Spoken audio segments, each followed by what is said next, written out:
You don't rise to MVP status without lifting others with you. In this business, the real stars don't shine alone. They reflect light onto everyone else. Here's what too many teams get wrong. The top performer hoards the spotlight. The newbie is left to sink or swim.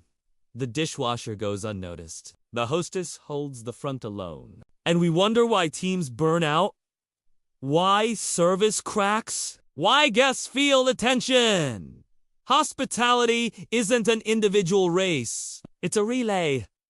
And if you drop the baton, everyone loses. You don't rise to MVP status without lifting others with you. Look at any great team in sports or service, and you'll find one thing in common. The best players don't just perform. They build the team around them. They mentor the trainee. They check in on the dish pit. They high-five the hostess after a tough night, because leadership isn't about control, it's about contribution. Here's a real review left for a resort. The bartender was amazing, but the rest of the staff seemed lost and untrained. That's not a 5-star experience. That's a lone wolf in a broken pack. Now, compare to this. You could tell the team was tight. Everyone was helpful, from the servers to the cleaner. Felt like a real family vibe. That's the difference a culture of support makes. One MVP doesn't win loyalty. A team does. Here's how to build MVP energy into your culture.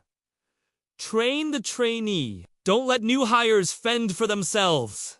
A real MVP teaches what they know. Every day is day one for someone. Lift the invisible. Acknowledge the dishwasher. Help restock for the porters. The strongest players make everyone stronger. Praise publicly. Did you see a teammate crushing it? Say it loud. Recognition fuels repetition.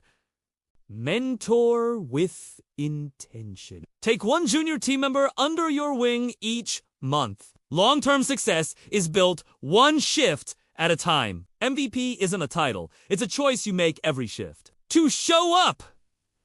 To support. To set the tone for the team. Follow MVH for more plays that power performance. Let's raise the standard and everyone with it.